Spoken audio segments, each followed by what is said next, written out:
sintéticos, y a mí me toca hacer la presentación sintética.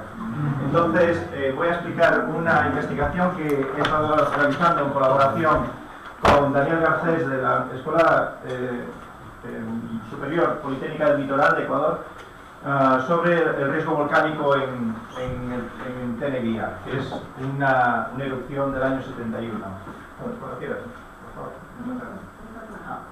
Entonces, las cuestiones que nos planteamos es: ¿podemos conocer el presente en función del pasado? Esa es la primera cuestión. Y la segunda es ¿de qué modo nos puede ayudar este conocimiento a tomar mejores decisiones, a poder planificar, a poder predecir también cuál es el comportamiento de las lavas, que parece algo que es difícil?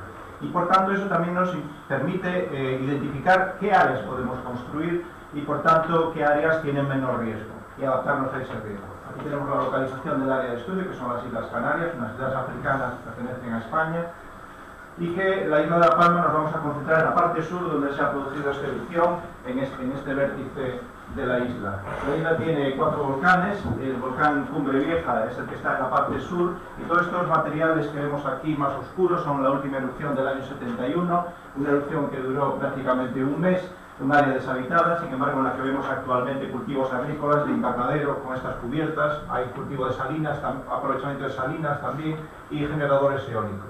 Aquí tenemos la primera fuente de información, que es la del pasado. En el año 71 se elaboró la información de cómo evolucionó la erupción a lo largo de los días, y esta es el área cubierta y por tanto la información que teníamos del pasado. Eso nos permite saber también cuál era el relieve del pasado y nos permite ver los cambios que se han producido en el paisaje y en el terreno. De modo que aquí tenemos la imagen y el área cubierta, pero hemos utilizado también una información de gran precisión, que son datos LIDAR de un vuelo aéreo con una densidad de 0,8 puntos por metro cuadrado. Por tanto, nos permite tener una resolución del terreno muy elevada y saber cómo varía. Y esa información es muy importante por lo siguiente. Las coladas de lava de tipo basáltico van a muy alta temperatura, 900.000 grados, y forman unos relevés, unas paredes laterales, que son estas que vemos aquí. Aquí vemos cómo cambia la temperatura, porque por los lados se enfría mucho más rápidamente que por el centro, y por el centro evoluciona a una temperatura mucho más elevada. Bueno, aquí tenemos la configuración precisamente de lo que veíamos anteriormente en una fotografía y en el modelo LIDAR, en el que vemos los canales. Y estos canales, la pregunta que nos hacemos es: ¿podemos identificarlos de forma automática y determinar dónde hay canalización y por tanto cómo se comportan las lavas para que eso nos permita predecir el futuro? Esa fue la pregunta que nos hicimos. De modo que el primer análisis que hicimos fue un análisis de curvatura.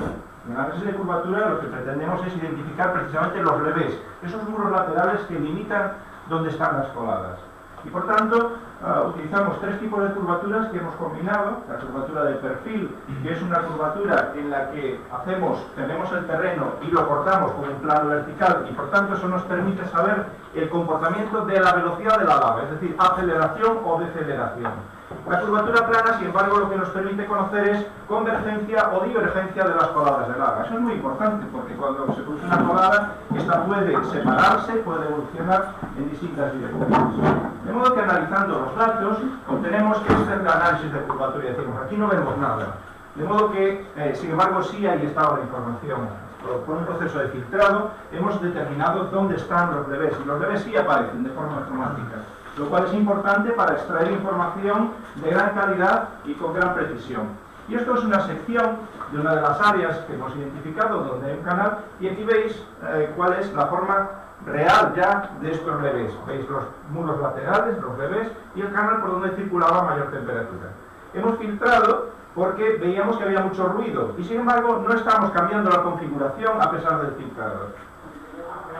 Obteniendo el perfil de los distintos perfiles y combinándolos entre sí, la información que nos permite una curvatura y otra, estamos determinando los canales. Ya empiezan a aparecer estos canales, combinando esa información. De modo que ahora lo que necesitamos es quitar más ruido todavía para identificarlos. Aquí hemos determinado los canales principales y ahora ya de forma vectorial ya los podemos localizar. Es decir, hemos conseguido localizar dónde están los canales y por tanto por dónde ha estado circulando la lava. Es una información importante, como decía anteriormente, para ver y relacionarlo con las características del terreno. La segunda característica en la que nos hemos fijado es la rugosidad. Y la rugosidad es una variable que entendemos bien. Una lija puede ser más rugosa, menos rugosa, y eso en el terreno cómo funciona.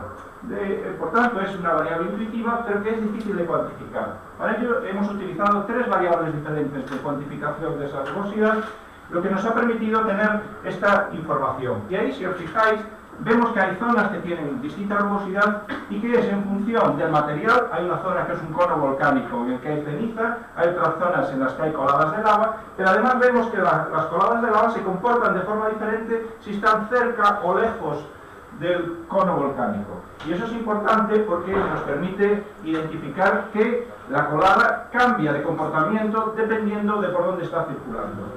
Lo que hicimos fue muestrear toda el área de estudio. Bueno, aquí tenemos un área en la que no teníamos datos LIDAR, por eso hay ese hueco. Muestreamos y buscamos si había alguna relación entre las tres variables. Y las tres variables aparentemente no están relacionadas.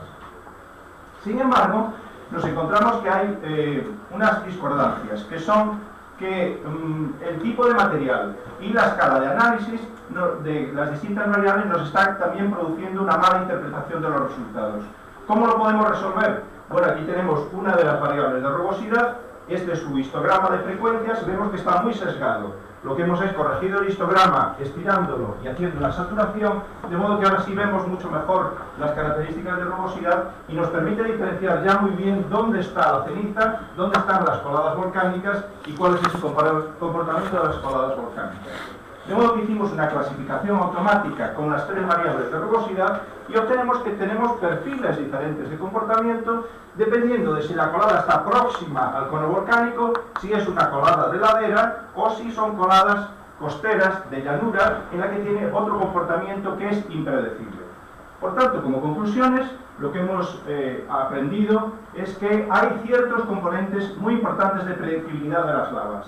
Y eso quiere decir que la morfología superficial nos está aportando información sobre su comportamiento. Y tiene un comportamiento diferenciado en función de la rugosidad, de la pendiente del terreno, y eso nos permite conocer o predecir cómo se puede comportar en el futuro cualquier erupción. A mí también me ha costado.